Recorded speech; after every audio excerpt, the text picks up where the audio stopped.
Mutiara Hikmah Official, menyingkap hikmah di balik sunnah.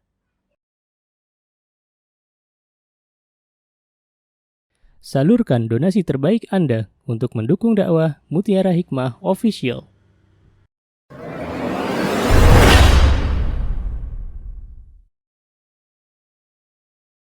Baik, insya Allah hari ini kita akan meneruskan kajian kita dalam kitab Nasihati Lin-Nisa karya Syekhah Ummu Abdillah Al-Wadi'iyah Al-Yamaniyah. Ini kita sudah sampai di poin yang ketujuh, bagaimana hendaklah seorang suami ia menggauli istrinya dalam kehidupan rumah tangga. Yang ketujuh adalah an yu'ashiruha bil ma'ruf. Hendaklah seorang suami dia menggauli istrinya atau dia bermuamalah dengan istrinya dengan cara yang baik. Siapa yang memerintahkan agar para suami ia bisa bermuamalah dengan cara yang baik? Yaitu Allah Subhanahu wa taala. Ada dalilnya dalam surah An-Nisa dan Al-Baqarah. Apa kata Allah Subhanahu wa taala? Wa'ashiruhunna bil ma'ruf. Dan bergaulah dengan mereka dengan cara yang baik. Ya subhanallah. Jadi seorang suami, seorang istri, hendaklah mereka saling menghargai. Seorang suami, seorang istri, hendaklah mereka saling melengkapi. Karena terkadang ya akhwat, ketika kita menikah, apalagi usia pernikahan baru gitu ya, dan itu sudah dipastikan ya, yang namanya suami kita itu tipenya tidak setipe dengan kita. Dan apa yang menyebabkan kita tidak sama dengan suami kita? Karena memang subhanallah ya, kita seorang perempuan dan suami kita seorang laki-laki. Itu yang pertama, karakter sudah berbeda. Yang kedua ya, yang membedakan antara kita dan suami, kenapa kita itu berbeda, kenapa kita itu tidak satu tipe, karena memang didikan latar belakang dari orang tua yang berbeda. Ya subhanallah. Dan ini menjadi ujian bagi kita semuanya ya akhwat. Ya ketika kita harapannya ya, harapan kita suami pengennya begini, ternyata beda ya dalam kehidupannya. Artinya berarti kita harus saling memahami, kita harus saling menghargai. Tidaklah Allah Azza wa Jalla ya akhwat memberikan kepada pasangan hidup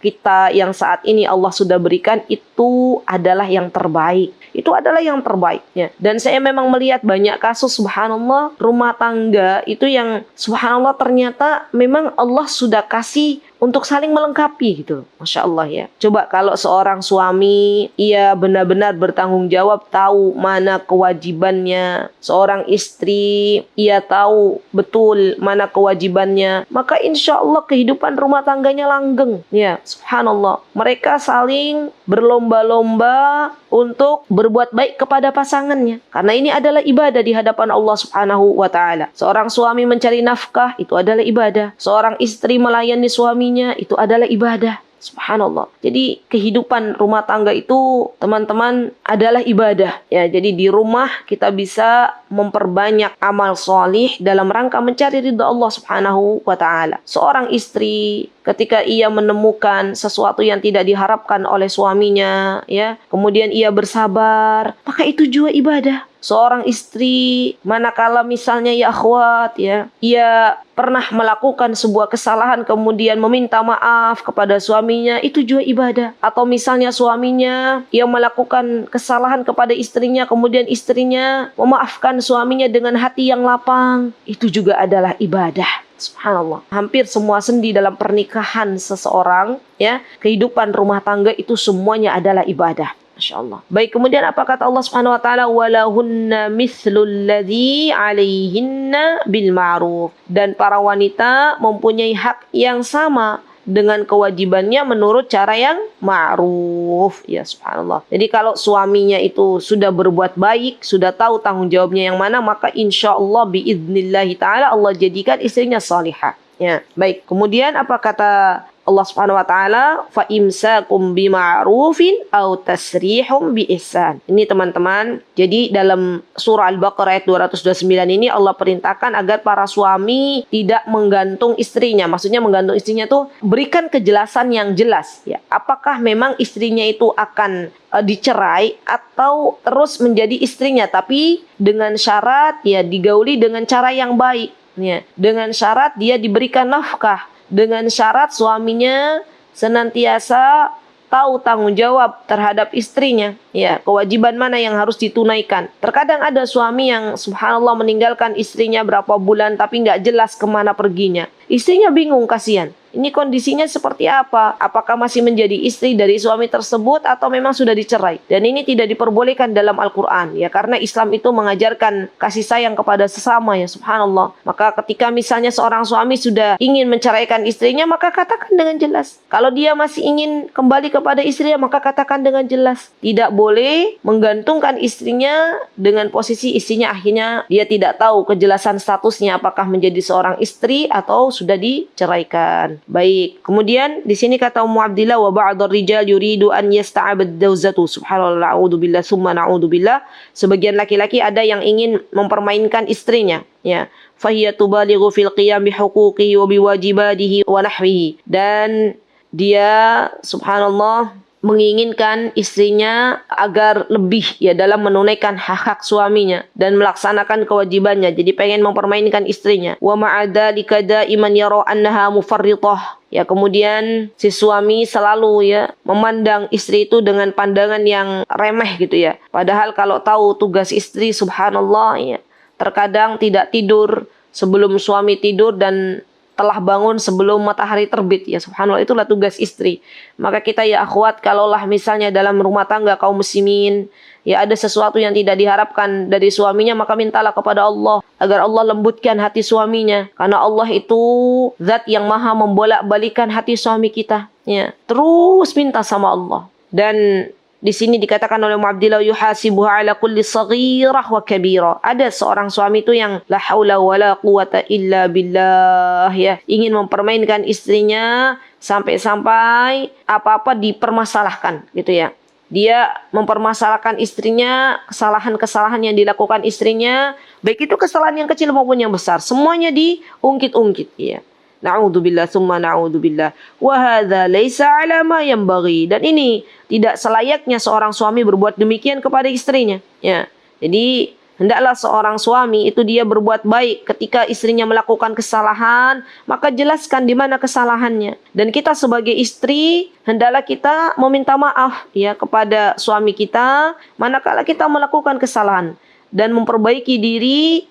Berdoa kepada Allah semoga kita tidak mengulangi kesalahan yang sama, ya. Karena ada istri-istri yang sudah ditegur oleh suaminya dan sudah diberitahu mana kesalahannya, tapi subhanallah ia tidak mau meminta maaf, ia tidak mau memperbaiki diri. Ini yang akhirnya teman-teman menjadikan rumah tangganya kacau, menjadikan akhirnya banyak perceraian di antara suami istri, karena istrinya termasuk wanita-wanita yang tidak mau menyadari kesalahan yang dilakukannya.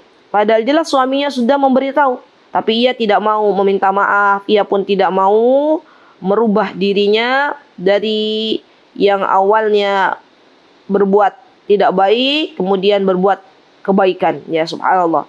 Dan kita berdoa kepada Allah semoga Allah tidak menjadikan kita semuanya memiliki karakter demikian, ya, karena ini adalah karakter yang jelek, ya. Baik. Kemudian balilladzi yanbaghi, apa kata Ummu Abdillah, dan seharusnya yang dilakukan oleh suaminya itu an yaghdud dharf an ba'dil asya. Nih, seharusnya yang dilakukan oleh suaminya ketika ia mendapati istrinya demikian, ya, subhanallah, maka sebaiknya menutup mata, ya, dari sebagian perkara. Maksudnya at-tarf, ya, ghudud tarf itu maksudnya dia seakan-akan tidak melihat gitu loh. Jadi berpura-pura tidak melihat kesalahan istrinya, ya. Li'annal mar'a mu'tadirah taqwimuha fi kullil majallat. Ya, karena memang subhanallah para wanita itu sifatnya, ya, mu'tadirah, banyak yang harus dimaafkan, ya. Karena banyaknya kaum wanita yang melakukan kesalahan, maka hendaklah suami dia memberikan udzur, ya, memaafkan dari hati terdalamnya. Oh, ternyata istriku itu, ya, ada kelebihan, ada kekurangannya juga. Oh, kekurangannya di sini. Dan bersama-sama meluruskan. Begitu pula dengan kita, ya akhwat, para istri, ketika melihat ada kekurangan dalam diri suami kita, maka hendaklah kita juga melihat kelebihannya. oh suamiku itu ternyata ya walaupun memiliki sifat yang demikian, ternyata beliau juga punya kelebihan, sayang kepada anak istri, mau mencari nafkah, ya subhanallah. Dan ini yang akhirnya ya menurut ana nih ya, akhirnya kita itu jadi luluh gitu loh. Jadi kita mudah memaafkan. Jadi ini tips kalau misalnya ada suami istri sedang tidak baikan gitu ya, maka hendaklah setiap pasangan itu mengingat-ingat kembali kebaikan pasangannya. Ya subhanallah. Dan saya yakin ya, dari mulai kita itu menikah dengan suami kita itu pasti ada suami kita itu berbuat baik kepada kita. Ya. Dan hendaklah kita para wanita jangan sampai suami kita pernah berbuat baik kepada kita sepanjang pernikahan, kemudian keluar dari lisan kita bahwa suami kita tidak pernah berbuat baik. Ya.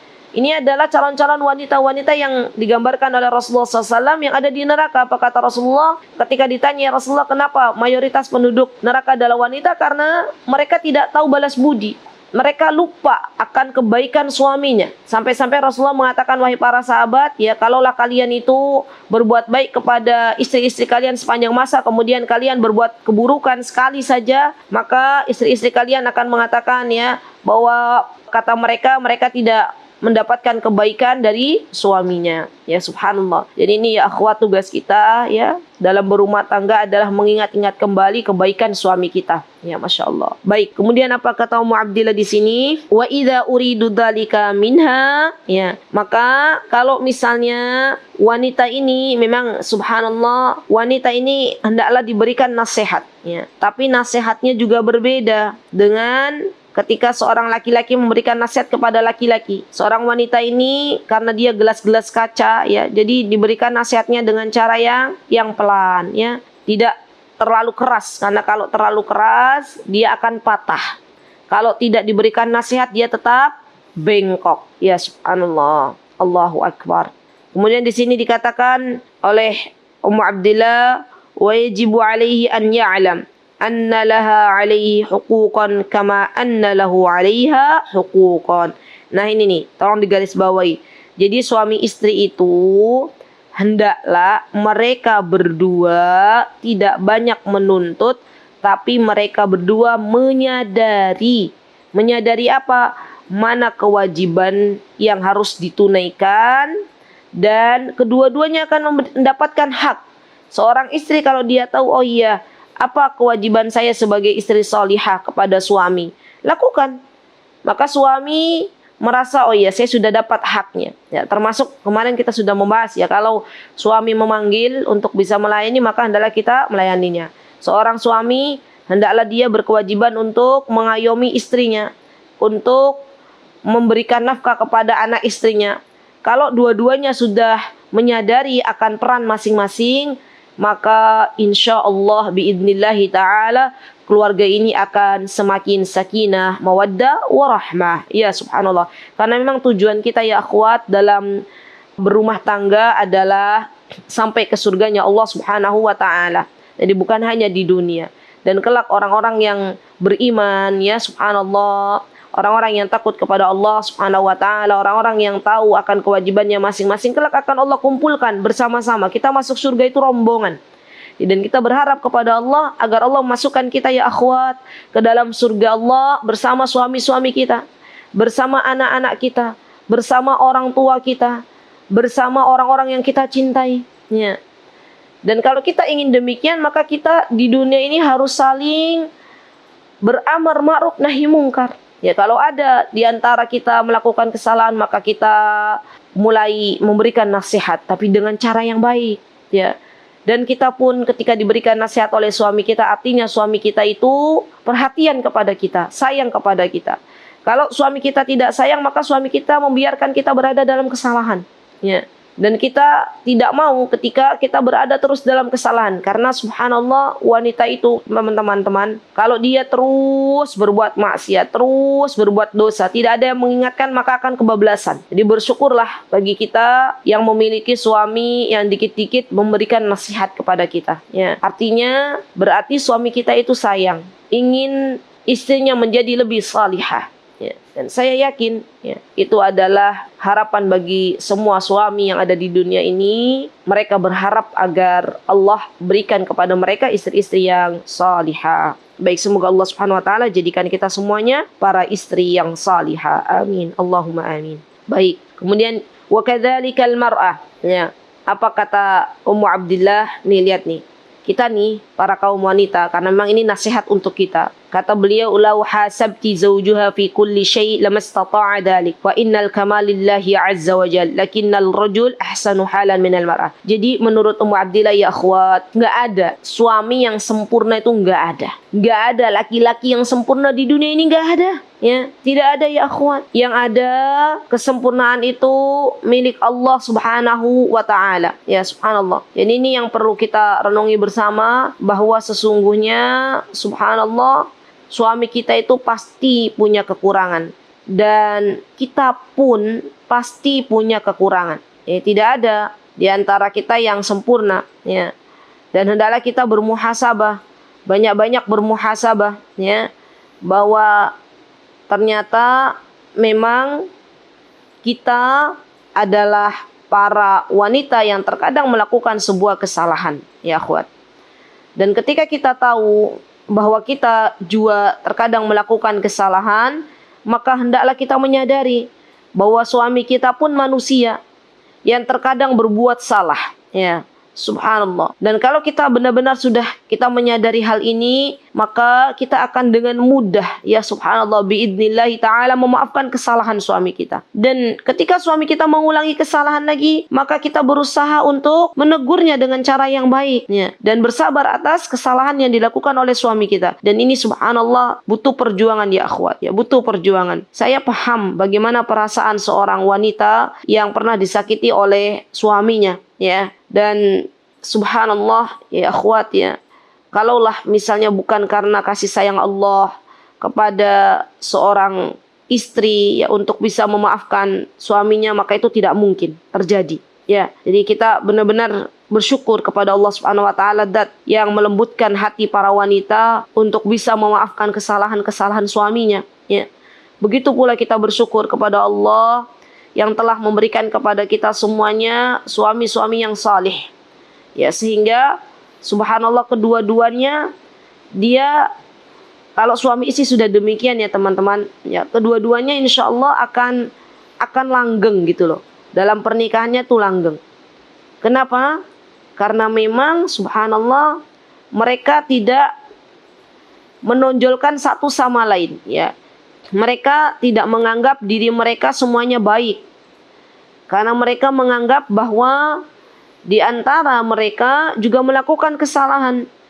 Dan sebaik-baik orang yang melakukan kesalahan adalah yang bertaubat kepada Allah Subhanahu wa taala, yang memperbaiki dirinya, tidak mengulangi kesalahan yang sama, ya subhanallah.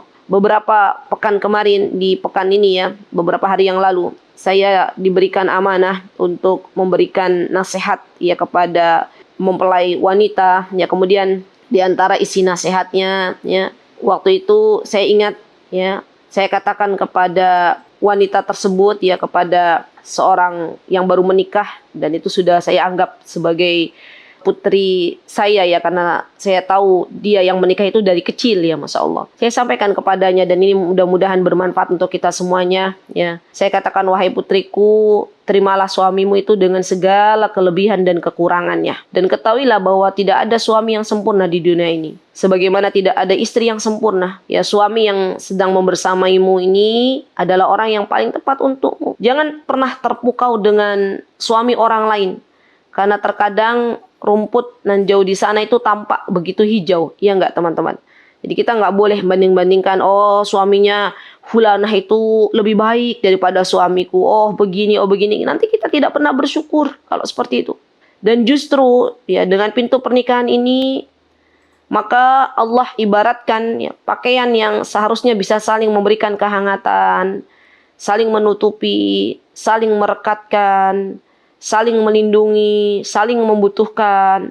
Dan subhanallah, ini adalah yang namanya pernikahan itu ikatan hati yang sangat erat, ya subhanallah. Sampai-sampai Allah Azza wa Jalla menjelaskan hunna libasul lakum wa antum libasul lahun. Ya, dalam surah Al-Baqarah, apa kata Allah? Mereka adalah pakaian bagimu dan kamu pun adalah pakaian bagi mereka. Jadi sudah selayaknya ya akhwat, kita itu saling memahami karakter diri kita masing-masing, pasangan kita masing-masing. Dan tidak usah menuntut banyak dari mereka, dari kaum laki-laki.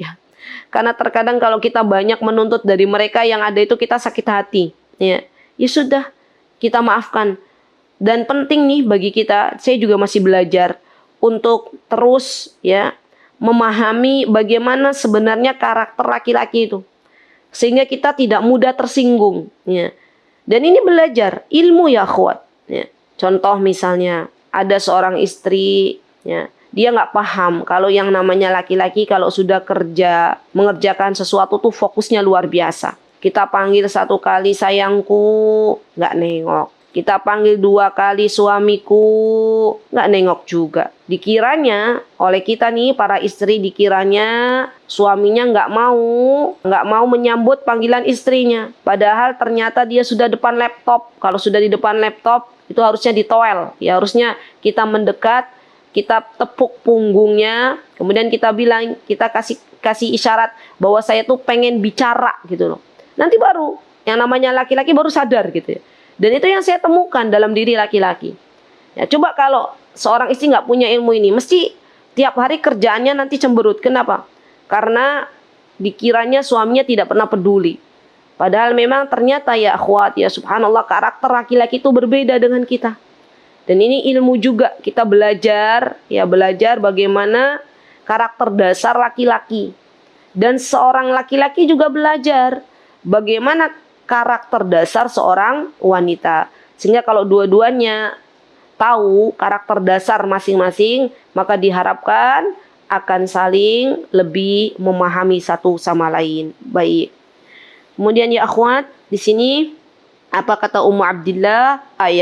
Allah Subhanahu wa taala menjelaskan bahwa laki-laki itu subhanallah adalah qawwam, ya. Ada pemimpin bagi para wanita dan mereka diberikan kelebihan oleh Allah Subhanahu wa taala.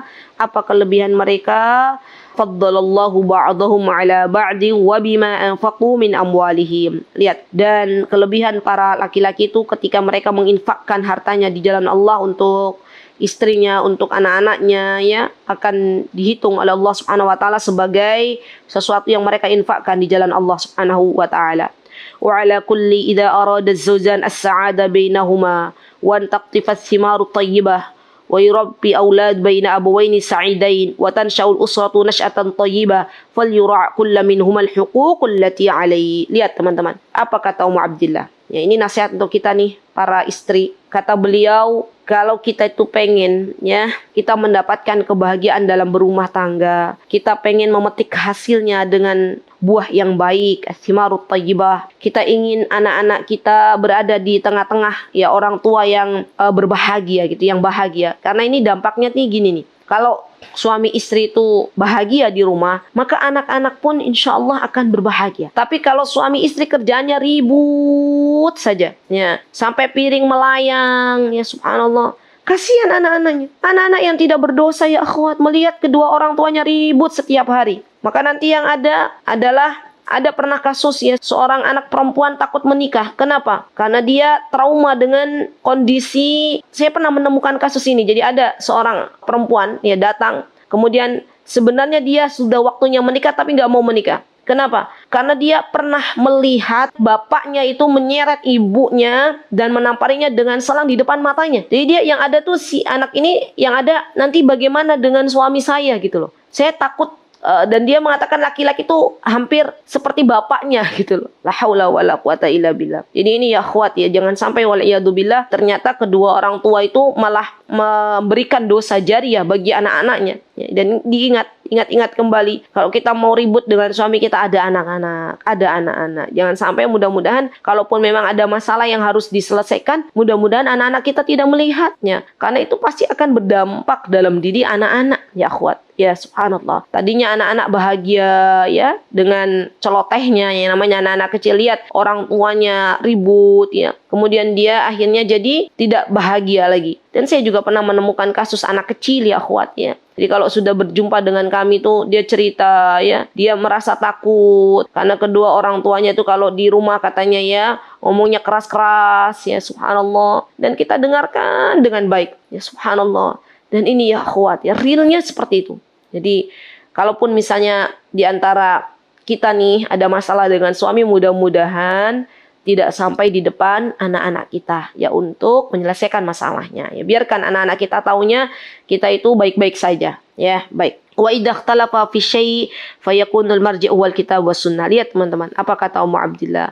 Kalaupun ada perbedaan di antara suami istri, maka kembali lagi kemana kembalinya? Kepada Al-Quran dan hadis-hadis sahih Nabi kita Muhammad sallallahu alaihi wasallam. Qala ta'ala wa makhtalaftum fihi min syai'in fa hukmuhu ila Allah. Allah berfirman, fa in tanaza'tum fi syai'in farudduhu ila Allah wa Rasul. Jadi kalaupun ada perbedaan, maka kembalilah kepada Al-Quran dan sunnah, dan jangan kembali kepada hawa nafsu. Karena hawa nafsu itu dari syaitanir rajim, dan memang tugasnya syaitan itu untuk mencerai-beraikan kehidupan rumah tangga seorang muslim. Jadi ketika misalnya ada sesuatu yang dipermasalahkan dalam kehidupan berumah tangga, maka kembalilah kepada Al-Quran dan Sunnah, dan tidak kembali kepada hawa nafsu. Karena memang hawa nafsu itu menyuruh kepada keburukan, dan setan, iblis ya, dari kalangan jin, mereka bertugas untuk mencerai-beraikan rumah tangga wanita atau suami laki-laki yang muslim ya, Masya Allah. Baik, yang ke-8.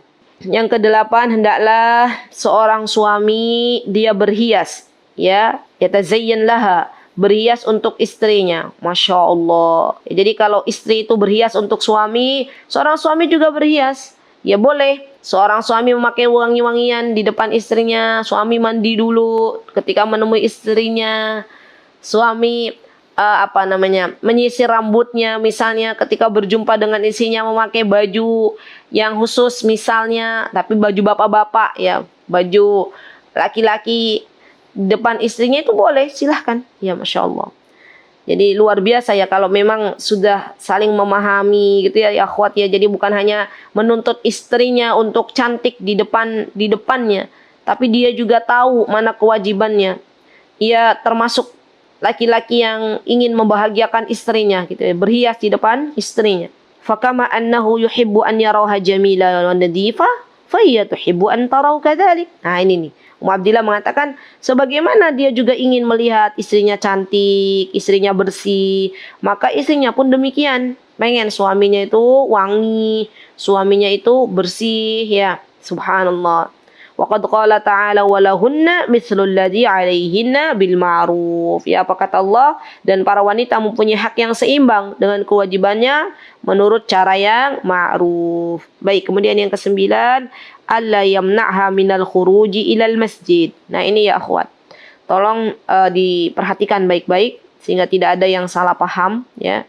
Jadi seorang suami itu kalau istrinya minta untuk sholat di masjid, izin kepada suaminya, maka hendaklah dia mengizinkannya ya. Tapi istri ini juga harus tahu diri. Ketika mau sholat di masjid, dia misalnya tidak memakai parfum misalnya. Ketika sholat di masjid misalnya minimal wanita menutup kakinya ya dengan kaos kaki, karena aurat, kaki itu aurat. Dan hendaklah seorang wanita ketika akan berangkat ke masjid untuk sholat izin dulu ke suaminya. Karena di sini dikatakan bahwa seorang wanita, seorang suami hendaklah dia memberikan izin kepada istrinya apabila dia akan pergi ke masjid untuk sholat. Berarti secara tidak langsung seorang istri hendaklah dia meminta izin dulu ke suaminya. Ya. Wa an Ibnu Umar radhiyallahu anhuma, ani Nabi sallallahu alaihi wasallam qaal, apa kata Rasulullah SAW, la tamna'u, janganlah kalian menghalangi kepada siapa? Kepada para wanita untuk mendatangi masjid-masjidnya Allah Azza wa Jalla. Wa hadha haqqul lil mar'a ala waliha kazzawj wal ab. Dan ini adalah hak ya bagi seorang wanita atas walinya. Jadi dari mana izinnya? Kalau istri izin ke suaminya, kalau yang belum punya suami izin ke walinya, izin kepada bapaknya. illa idza khusyital fitnah, ya kecuali memang misalnya dikhawatirkan kalau si perempuannya ini keluar dari rumah kemudian dia menimbulkan fitnah yang lebih dahsyat, yang lebih banyak, maka boleh suaminya melarangnya, ya. Karena memang subhanallah yang namanya wanita ini adalah fitnah bagi kaum laki-laki. Nah, di sini kita bisa ambil pelajaran yang sangat berharga ya akhwat, bahwa kita semuanya hendaklah tahu mana kewajiban kita dan suami kita juga tahu mana kewajiban dia sebagai seorang suami. Ya subhanallah. Dan kita ketika tahu mana kewajiban kita, suami tahu mana kewajibannya, maka dua-duanya akan mendapatkan hak biidnillahi ta'ala. Dan Allah jadikan rumah tangganya semakin sakinah, semakin mawaddah, ya, dan Allah jadikan nanti anak keturunannya juga anak-anak yang salih dan salihah. Dan ini PR untuk kita semuanya. Semoga Allah Subhanahu wa taala memberikan kepada kita untuk terus membenahi diri kita masing-masing agar bisa memantaskan diri menjadi istri yang salihah, menjadi ibu yang baik bagi anak-anaknya. Dan semoga kita semuanya kelak dikumpulkan bersama-sama oleh Allah Subhanahu wa taala di syurganya. Amin. Allahumma amin. Baik, itu yang bisa saya sampaikan ya akhwat. Semoga Allah Subhanahu wa taala menerima semua amal ibadah kita dan mengampuni dosa-dosa kita. Aqulu qauli hadza wa astaghfirullah li wa lakum wa akhiru da'wana alhamdulillahi rabbil alamin. Jazakumullahu khairan. Assalamualaikum warahmatullahi wabarakatuh. Mutiara Hikmah Official, menyingkap hikmah di balik sunnah.